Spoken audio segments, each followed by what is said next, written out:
Robert Yuen, welcome to the Archispeak podcast. Thank you for having me. Monograph turned 6 years old this week, and now I'm kind of upset because it's taken 6 years before I got on the podcast. Well, you got to earn it. You got to earn it around here. I'm working really hard every night. So I'm really grateful for finally have earned the first time, and I'm excited to be here. I mean, you're basically a kindergartner, and I am. you were finally eligible to get on the show. In most states, I think I'll be first grade, but like I am, Okay. we're still Well, it very depends when you were early. born, all those things. Yeah. Well, what I'm excited to talk about is this new report that you've come out with. And when did this come out? About a month ago, I want to say. This came out a little bit more than a month ago, but approximate. And this Okay. is the second time we've done it. Our first time was last year, right around this time, and this is our second go at it.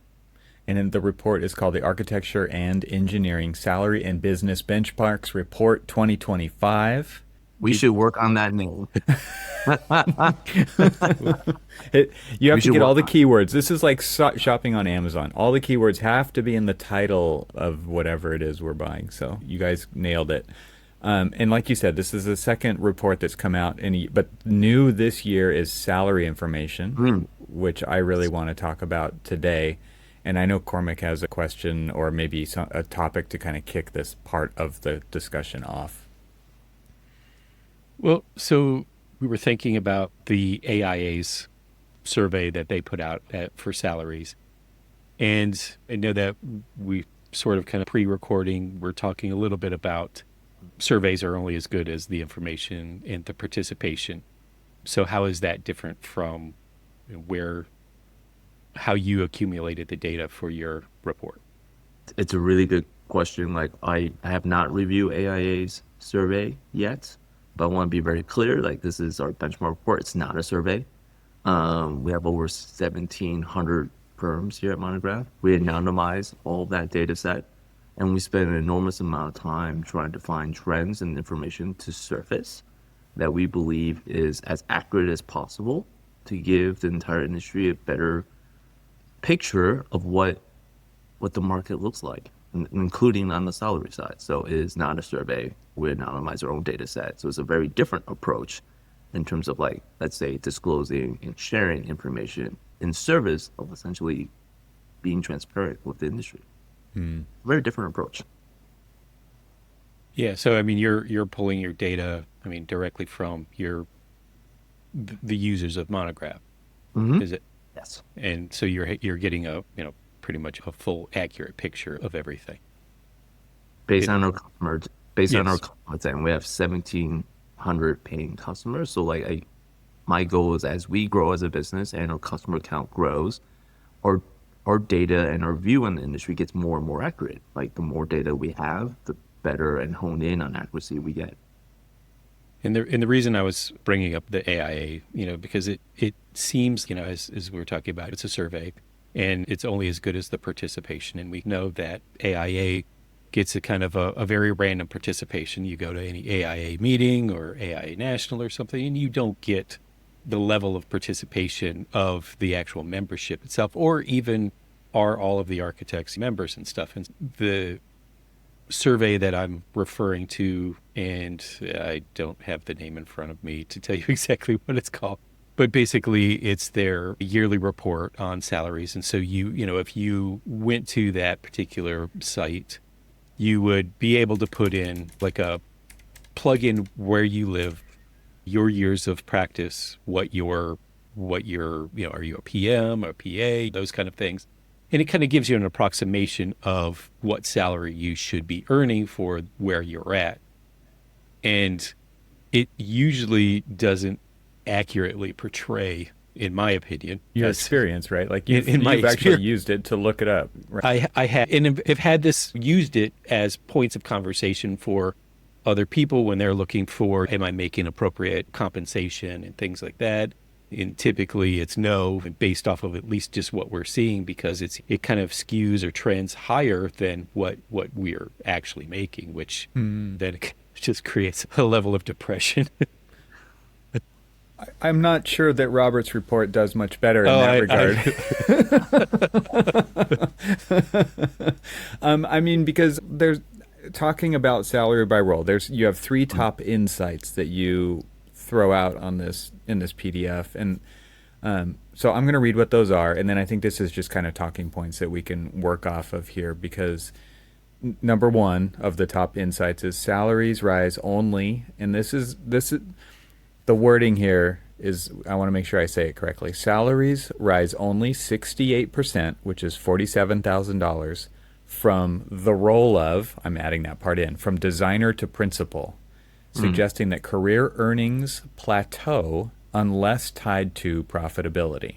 Okay, so that's insight number one.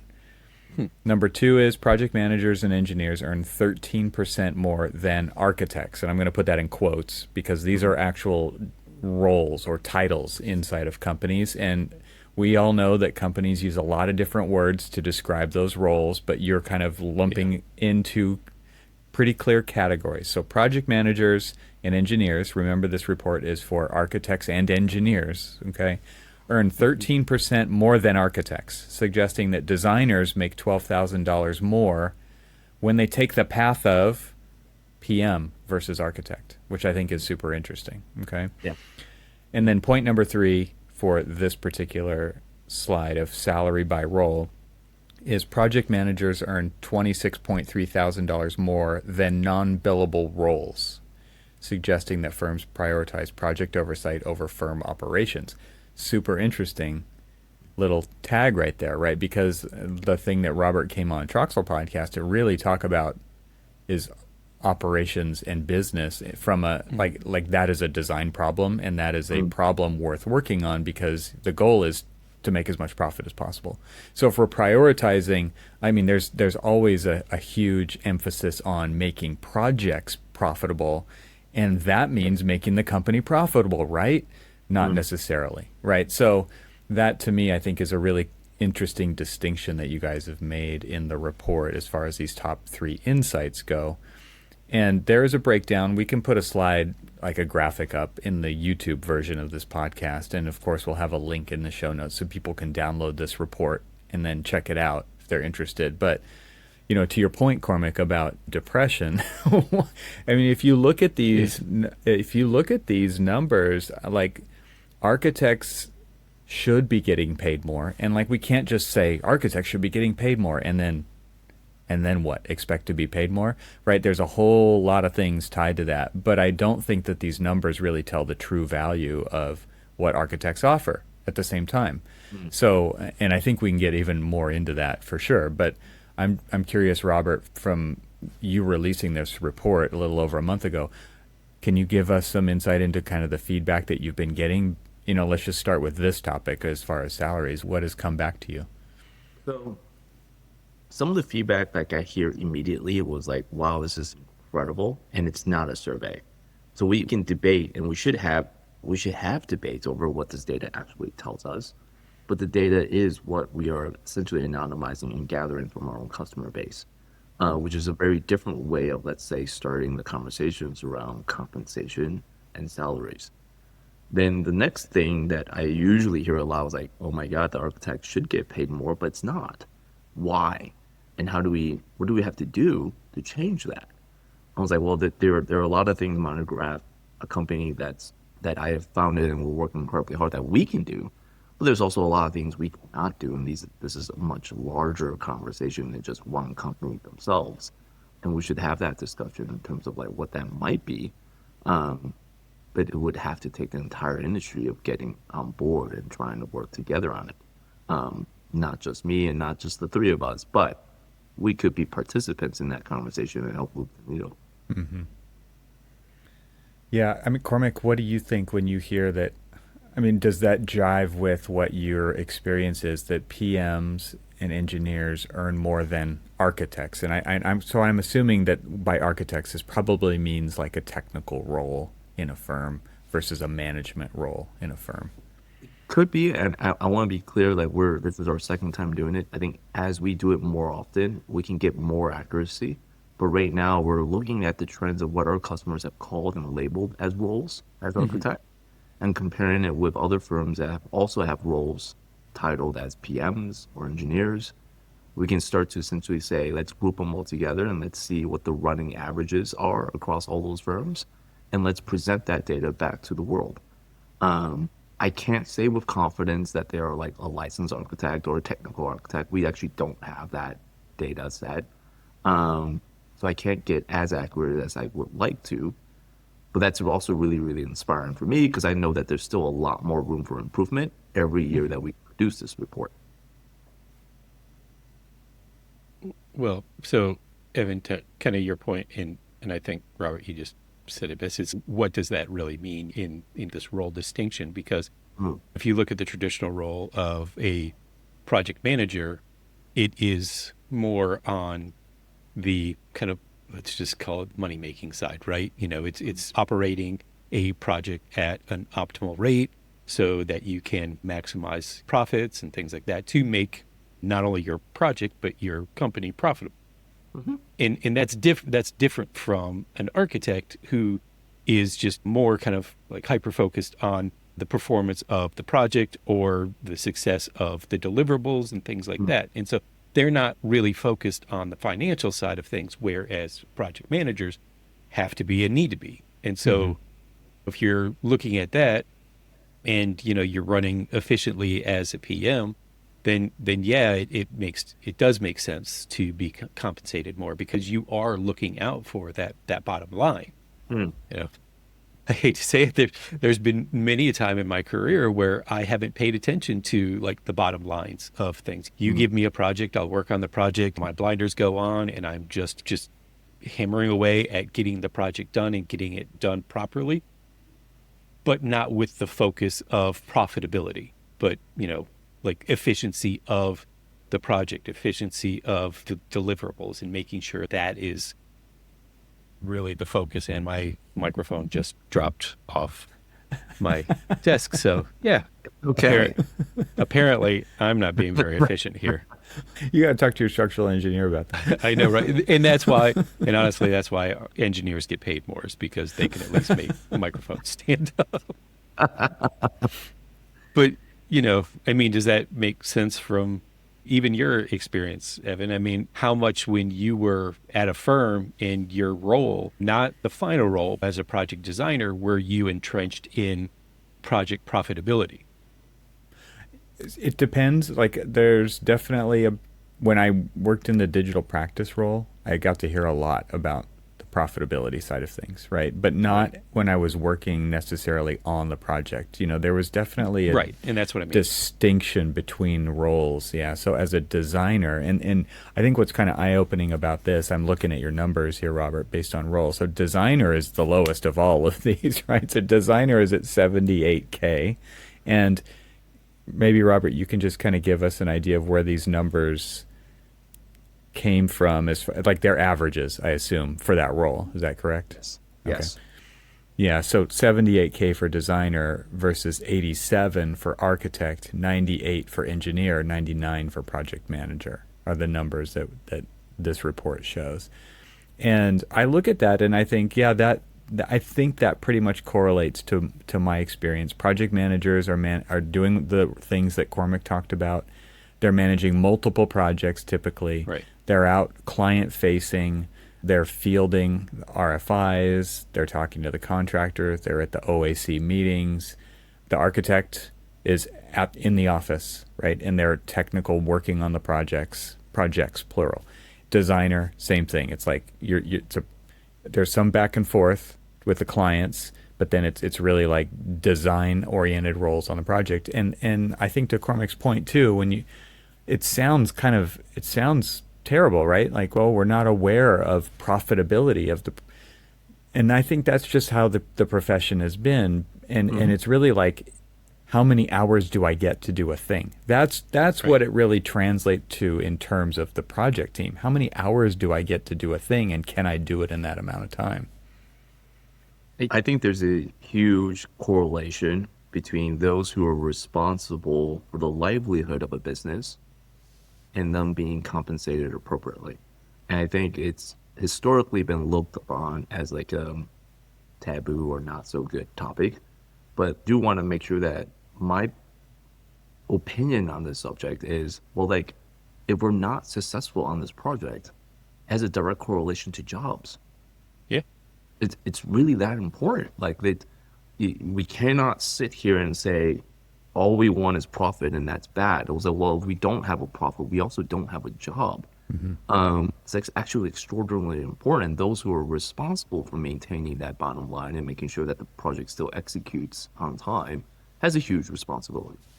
And yes, we do transfer and translate budgets to hours and time and commitments, but like those are, I would look at it as a young designer as a really good constraint. We have a constraint. We can't design forever. We'll love to design the best project we can, and we want to do good by the world and be amazing architects and designers. But there are also natural constraints that we always have to work within. And some of those constraints are natural, like gravity, and things gotta stand and work, and universal. And some of those constraints are around human experiences. And then we also have constraints around timeline and money. We should respect those constraints and understand those constraints. And when we do, I think those firms and those individuals and those projects become extraordinarily successful. Now, I'd like to throw in a disclaimer from the things that I was saying a little bit earlier on back in the day, and we all have gray, so we understand what back in the day means. We're not going to share age today. I don't feel comfortable doing that. But, you know, a lot of the project roles were far more siloed. You've got your role, you've got your role, you've got your role. Now, fast forward to today where, you know, data and project performance data is actually more readily available in real time. And even today we had a community meeting for the studio that I'm in, and we walked through with everybody from the senior principal down to the most junior staff member. And we talked about project profitability. Yeah, there you go. I got it. And we talked about, like, you know, what makes good performers, what goes into that, what kind of ingredients that every team member can, you know, actually do to help a project stay in the green. You know, and those were things that we really didn't talk about when I was a junior architect. I mean, you know, if I wanted to ask about how's a project doing, or, you know, where's the money go, or things like that, we were just like, how are those details doing? You know, it wasn't as freely exchanged. And now the thing about it is, and again, with, like, you know, Monograph and things like this, that it just, the information is freely shareable to everybody so that they can understand how they and their role in a project can contribute to the project profitability. And so it starts to, in a way, level the playing field a little bit from that project manager to that most junior project architect, where now everybody has a responsibility in that project profitability. I truly believe that we're in an era where radical transparency across the industry is starting to take hold. Financial literacy is starting to get increased across the board. And that's only going to produce, my bet is it's only going to produce better designers and better architects. It will take time, but we can already see a lot of those signs because the data is accessible. AI is doing their part. Monograph is doing our part. Schools and education and firms are doing their part. So I can see this change already coming. So I imagine roles will probably change over time. Responsibilities and accountability will change. And pay bands will probably change too as firms become more efficient and more aware in terms of how well they're doing on a per employee basis, per project base, per team base, and on a firm as a whole.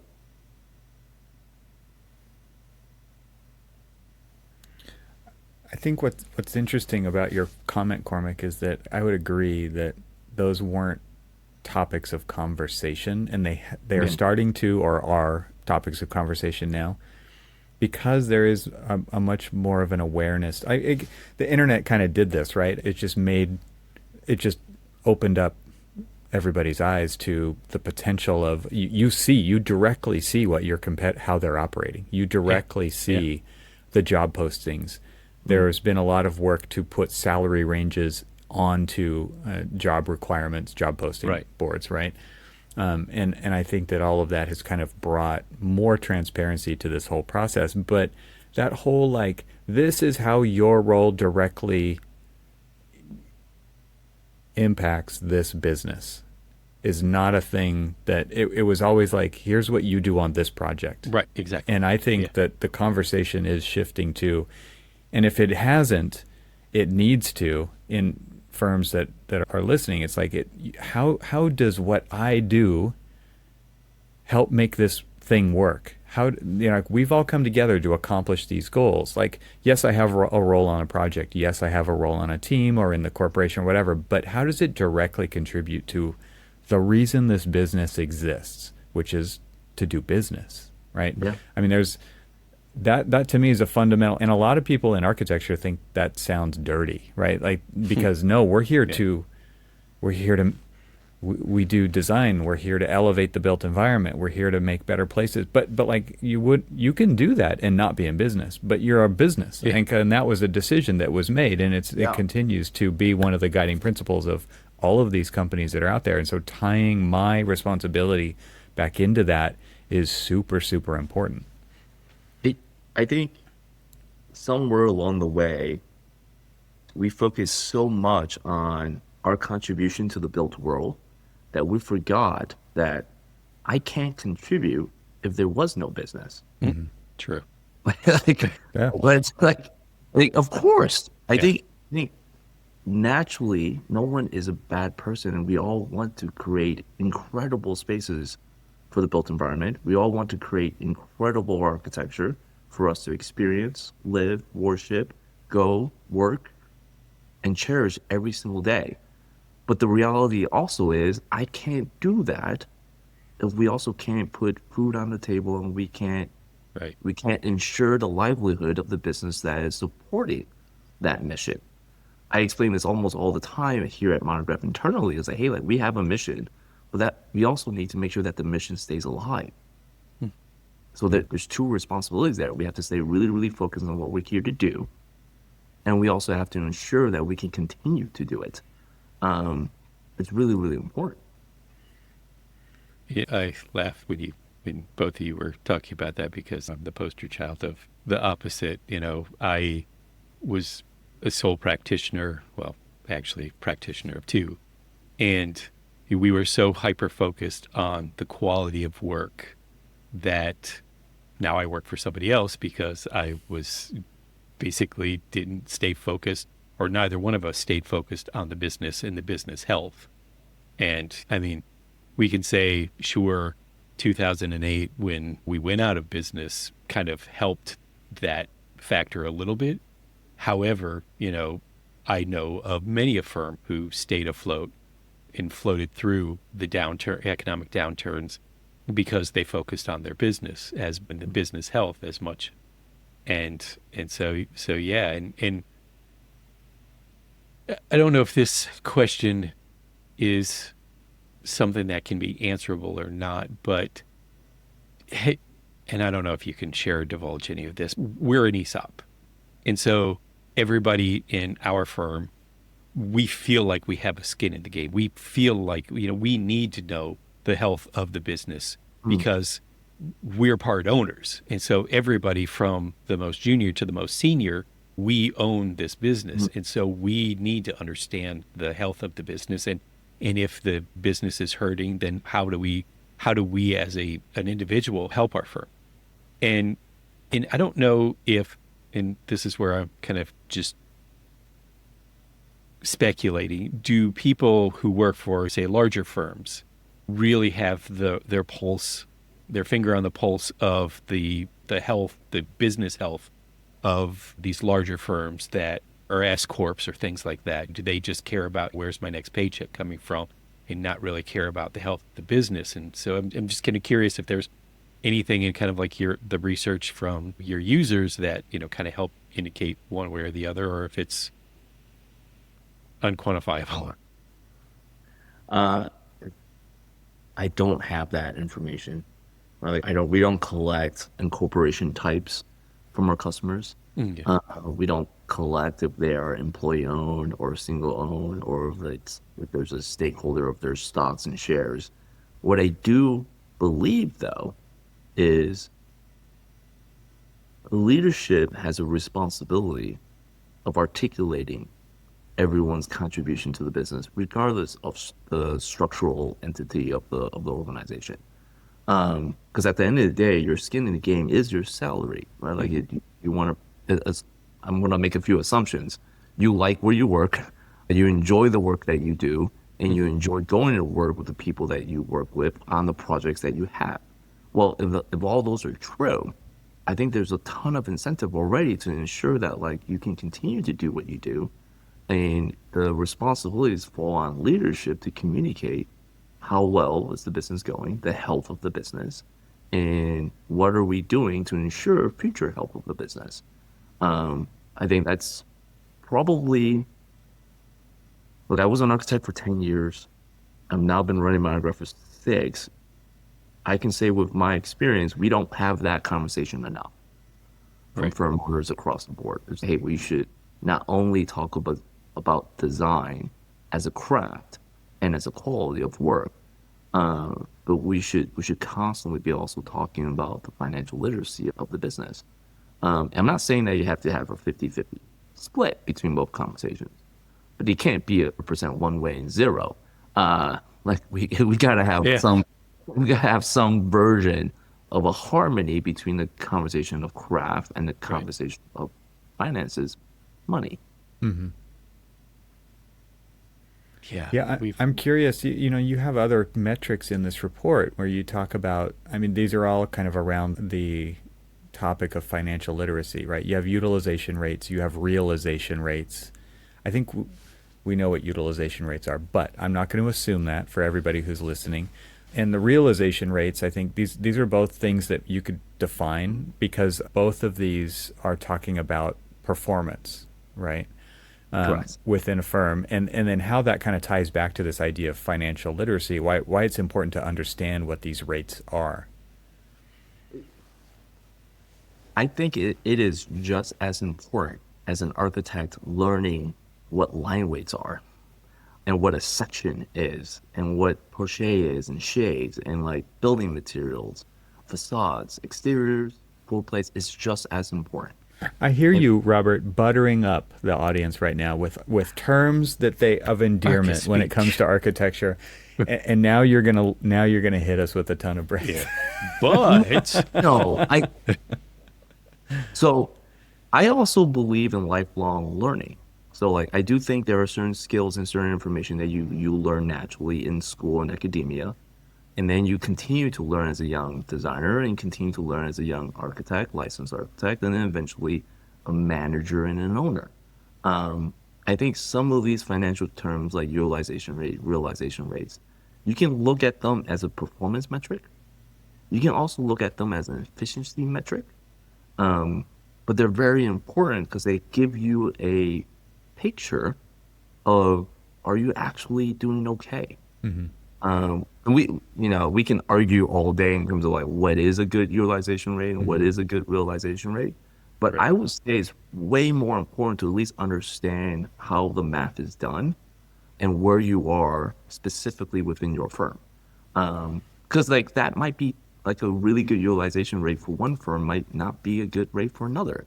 And that's okay, because they're two different types of firms, probably in two different types of markets, probably doing two different types of building typology and client typologies. So your rates are going to look a little bit different. It's way more important that you learn that these rates are important relative to your business, and they give you a line of sight in terms of if you're doing well or not financially. Generally speaking, if you have a very low utilization rate, that is not good. You're not spending your time appropriately on the work, and you're actually spending too much time on non-billable work. right. A very low realization rate is actually worse, because realization rate is essentially measuring how well you get paid for your time. So if that is really low, the general assumption is like, oh my God, I'm spending a lot of energy working and I'm not getting compensated for it. Obviously, you'll never hit 100%. That's impossible. And if your realization rate is 0, well, you just got paid 0. You got to find the right rate for your business. And it's way more important that you learn the definition of the rate itself and then determine what's the right rate for your business. Yeah, it's interesting to kind of think about these numbers, and across your metrics, I think you showed something like an 80% ish average, maybe a little higher than that for utilization. Yes. And then realization, where did that come in? Realization rate relative to, let's say, other industry benchmarks, our customers are also high at 95. I'm looking at it right now, 95.3%, which I'm really, really proud of, because this is where I believe software can help. Right? Some of the biggest reasons why a lot of firms don't have high realization rates is they don't stay on top of their invoicing. Yeah. Well, if you don't invoice, your realization rate drops. Right? They have to do the first step, which is actually the invoice. And then you have to do the second step, which is to collect on that invoice. This is where software automations, reminders, streamlining that process, this is where software can absolutely help a firm and remove the burden of doing it manual, remove the burden of actually remembering to do it, and take some of the hesitation of doing it, because I know most architects actually don't like to write invoices and go collect on their work. Here are massive opportunities for software to actually help a ton. But I'm really proud of our customers. I think generally speaking, our customers have amazing utilization rates and realization rates. And I think a lot of that has to do with a lot of automations and workflows that we've introduced to help streamline those firms to be much more higher performing. I remembered something that you said in a conversation that we had at some point, and I'm curious if you still think this is true, and that was that you thought architects or firms should be billing like every 30 days. Yeah. And that would really benefit the company. This term cash flow is king. I think that was kind of like the idea behind that. It's like operating cash and it just being more liquid, right, and not waiting as long. Do you still feel like that's appropriate? I mean, you've been in the business longer now since you said that. I don't know. That was probably a year or two ago that you told me that. Is that still the case? Still the case. It's one of the biggest reasons why I started Monograph is, and I should, preface, this is a generalized statement. Obviously, not all firms and not all building types can adhere to a monthly billing cycle. But generally speaking, rent comes every month. You have to pay your staff every month. You have to pay your utility bills every month. Like, you have monthly expenditures, which is what, like, we're going to learn terminologies here. Like, the money you have to pay out is called an expenditure, and that normally happens on a monthly cadence. When your money coming in doesn't align, you're going to eventually have a cash flow problem. So historically, here's the thing that I truly believed in when we started Monograph is there were a lot of project-based, multi-month, sometimes multi-years before you essentially can collect on that money. Well, this poses a huge problem since 90% of the industry are small firms. And I have to believe when you're a small firm, you don't have a lot of cash. So what do you do in months where you're not collecting cash, but you have to continue to make payroll, make rent, and pay for things? We have to solve that problem. And we can solve that problem by saying, stop invoicing and billing on a multi-month, multi-year cadence and bring it down to as close as possible to the cadence that we have to spend our money also. This way we can actually manage the cash much more appropriately. I know how much I'm going to spend. I should work really hard to make sure I make that money back. And if I can get the number to match, well, that's a break-even month. If I can get that money to be a little bit more, that's a good thing. Like the bank account grew. And that's what we want. But if that doesn't occur, we have to find other financial mechanisms to ensure that the business stays alive before that check comes in. And that absolutely complicates a small business. My general advice is get that as tight as possible. Ideally, it's monthly, but I also know that the industry is hard, contingent and dependent on typology of work. Yeah, because I was going to say my experience is in larger firms, it's a lot different. It's billing based off of milestones. So your milestone of say 50% CDs, it may have been 6 months since your last invoice to that next one. And But it, there's it so many projects happening, right? That they're all staggered, and that's kind of well, which you know, offsets the cash, which is what a big firm can do. right, Like exactly. the smaller you are, the more It, painful this more problem difficult. becomes. yeah. Yeah, And I'll remind everyone, 90% of the industries are small firms. exactly. So like Yeah, if you're in that categorization, this is a very important topic because like you're not a big firm. You don't have a ton of cash in the bank. You don't have big projects that when they do pay, it's a massive windfall of cash. So we have to manage that cash flow much more tactically. yeah, And it's a really important topic to talk about because more small firms will survive longer if we can essentially really zero in on like, well, how much money do you spend a month? How much money do you collect? And if those things don't start to align, we got to work on that. Mhm. right. The I, there's a thought running through my head with big firms that use like small firms as consultants, and typically those contracts are based on paid when paid, Yes. and it I can see where you're coming from here, because again, I was in that situation decades ago where we were consulting and we weren't billing at the monthly rate, and bills would come and go, and we'd say, hold on, we'll pay you, kind of thing, to the point where it basically bit us in the ass and we went out of business. And I can't see. I I don't know where I'm going with this other than the fact that it's just one of these. There's this weird catch-22 in the business where when small firms need like work with larger firms for like either a steady income or a good working relationship, but they're not getting paid, it just kind of runs into those problems that you're talking about. I I wish I have all the answers. Oh, Uh, and I need a yeah, few more gray hairs before I can actually and believe I have all the answers. I don't. But I do believe that the fact that we're talking about it means we're bringing awareness to the problem and firm owners can address it. I don't have all the answers, but I think if you can see it coming, you can address it.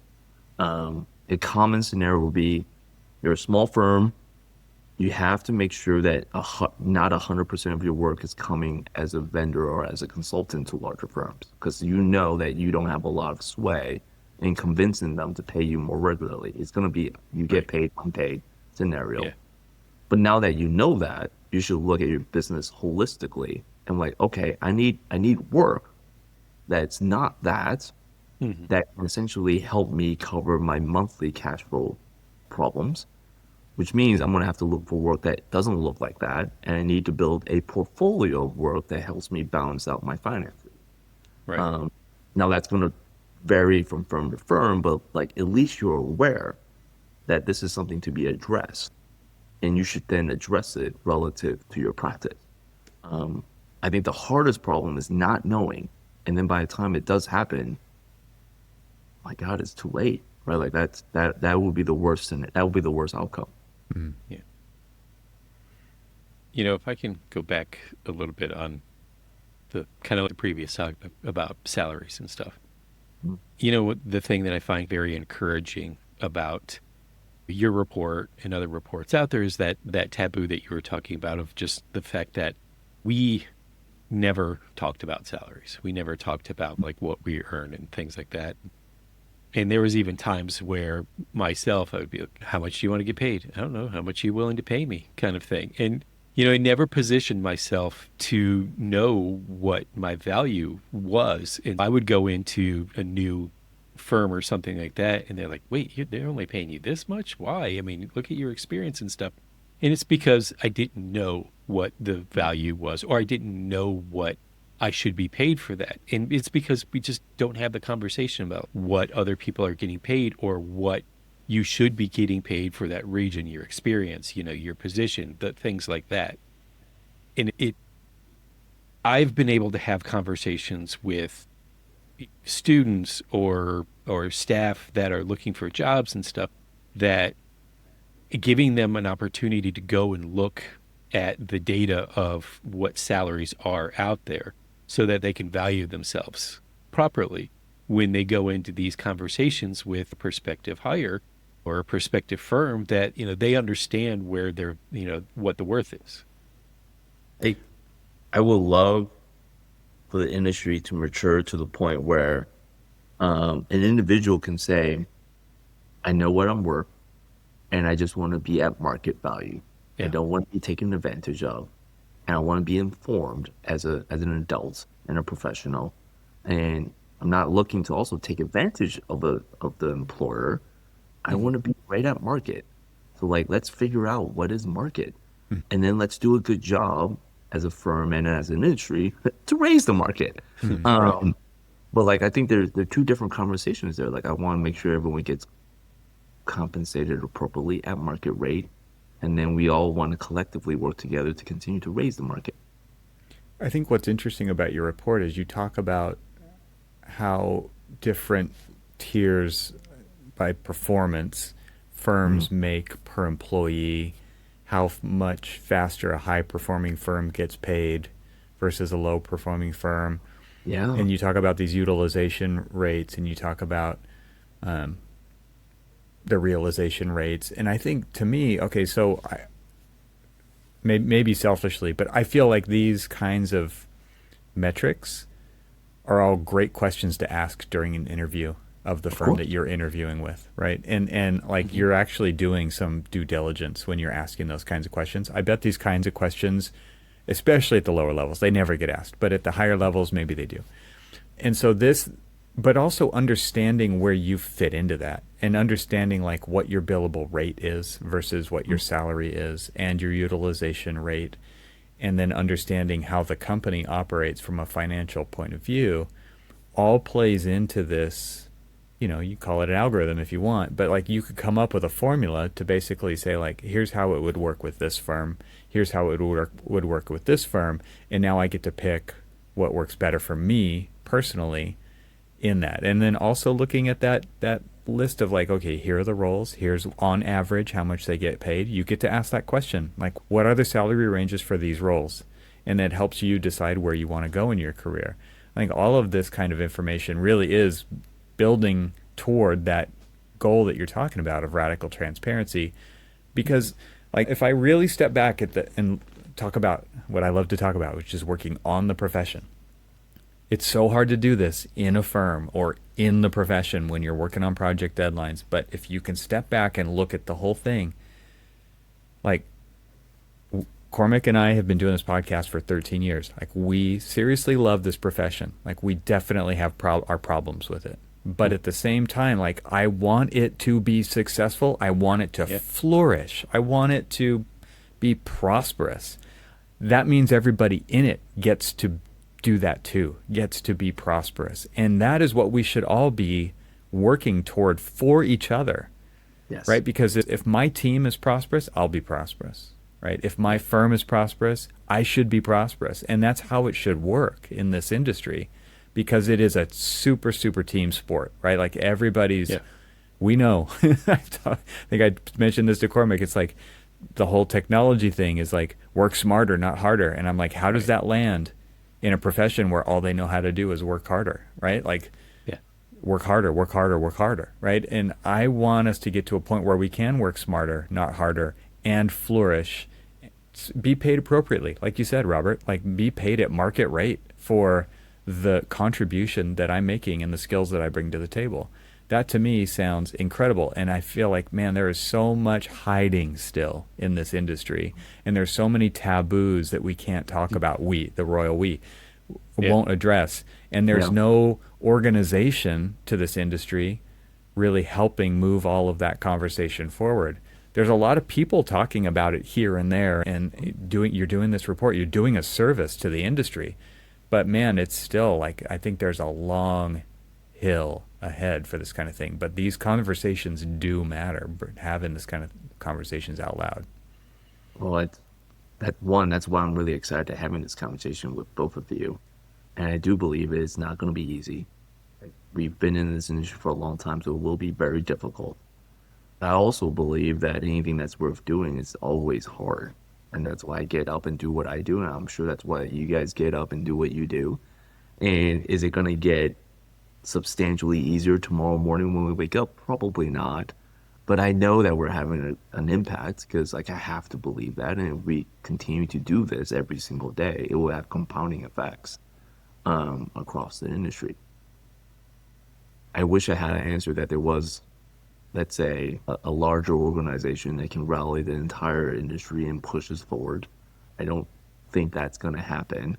And I can only control where my time goes. And this is the best way I can say I'm doing my best in ensuring that the industry is prosperous. And I'm really, really excited because the data also shows when a firm is prosperous, the employees get paid more too. Like it works. When a firm does well, everyone in that firm also does well because that's usually the right thing to do. And that's actually what happens. Sometimes in salaries, sometimes in bonuses, but if it's working well, it gets people in that company are treated well too. Because they can see that why are we doing well?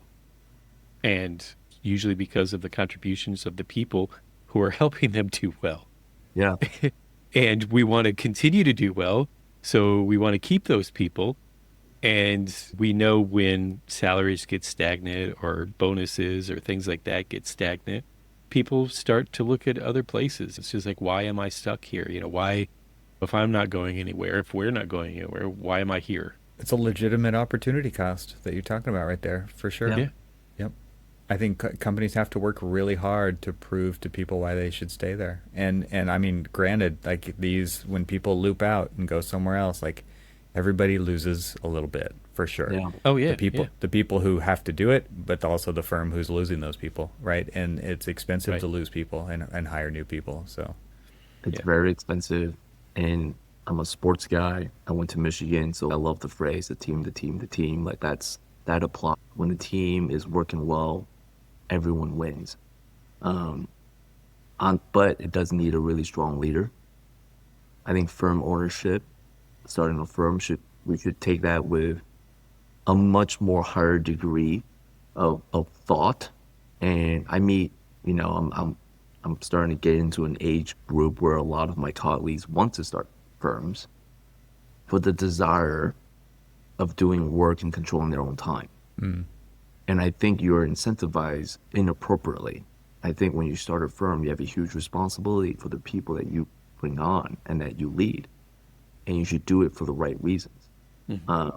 They might not always be the reasons for you to get your time back. I've never met a firm owner, any industry, including architecture, that actually works less. Mm-hmm. I think it's actually the inverse. Like you work substantially more.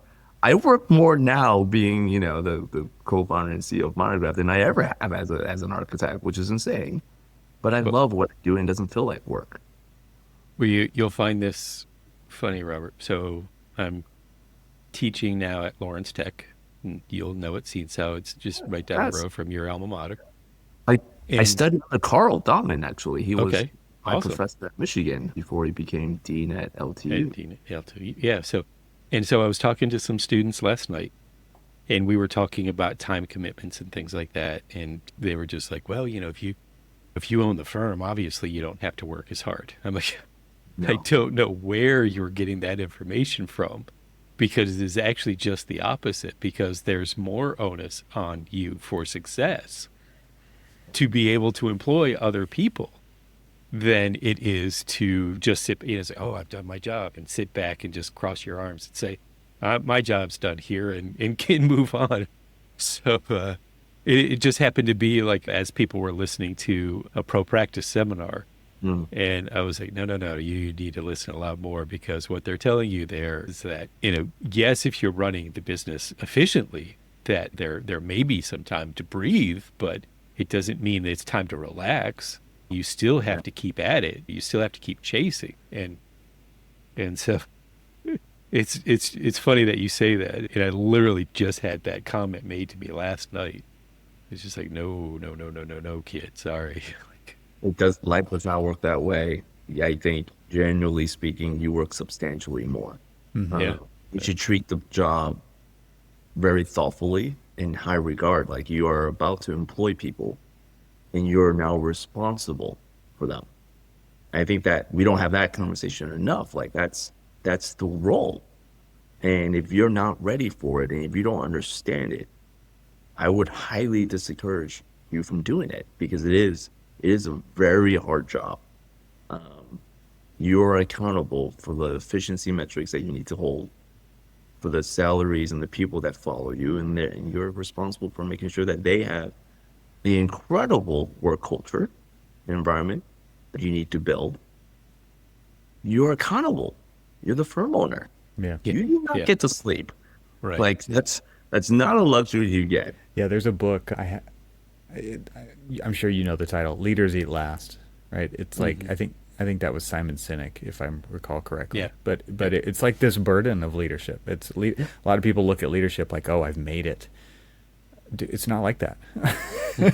True leadership Yes. is a burden, and I don't mean like there aren't good things that come out of it, like, but it's the business, it's the hard work.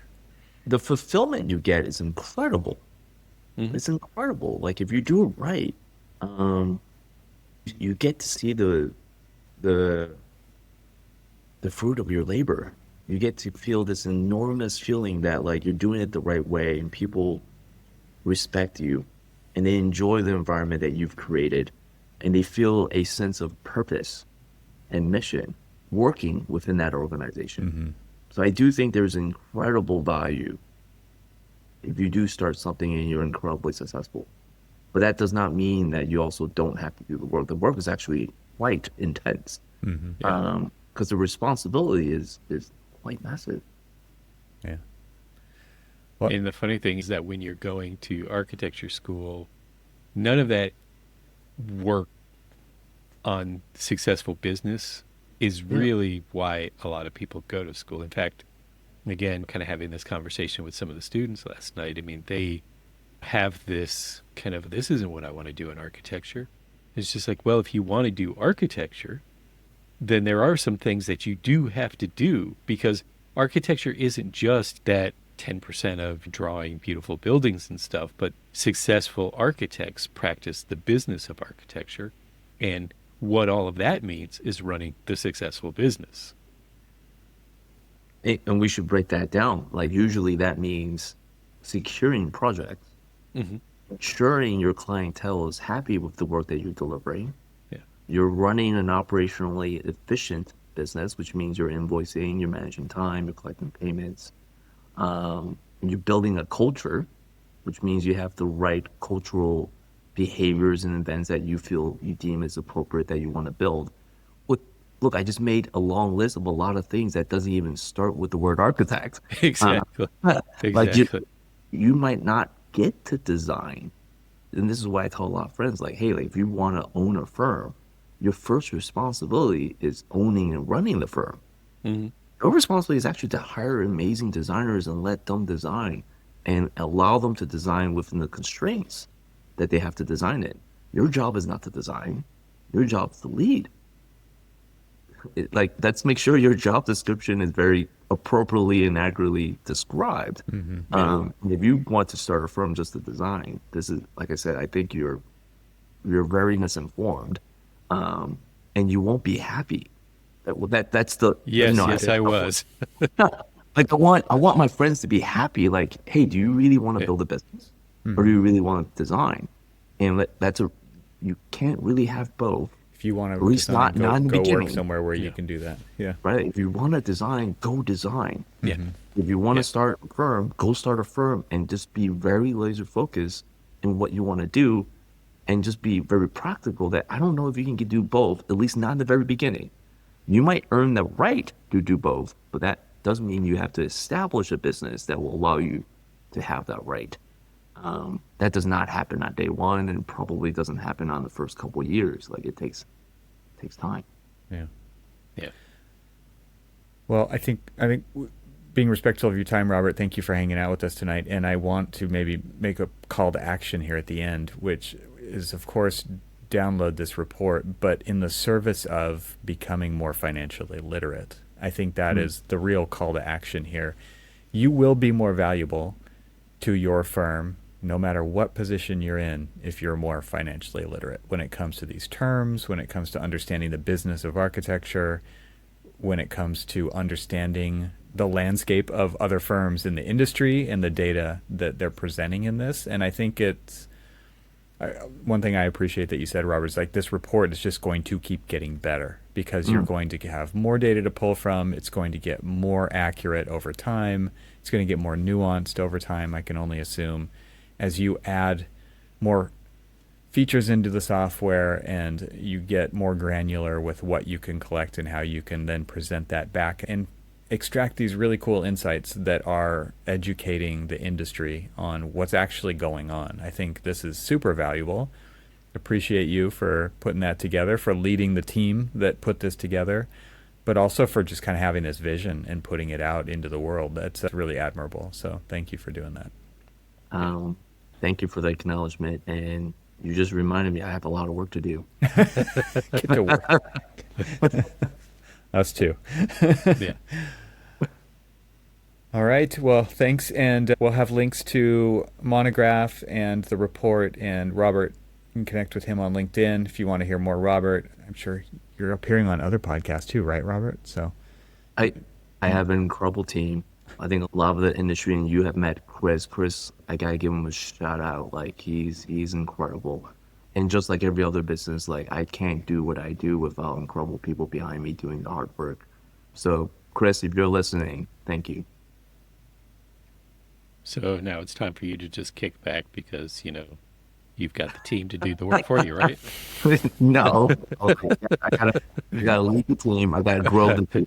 Right. The work doesn't stop. If anything, if anyone needs to know, as a business grows, the weight is bigger and like the responsibility is larger. Like you go from the responsibility of a few people to a few tens of people to 20 of people to hundreds of people. You cannot take the job lightly. I take it very, very seriously. Well, thanks for hanging out with us tonight. Yeah, it's been a really great conversation, super enlightening, and I think that there's more when people want to dig in. And you can leave comments on our episode over on YouTube, and you can find all the episodes at archispeakpodcast.com. Thanks, everybody.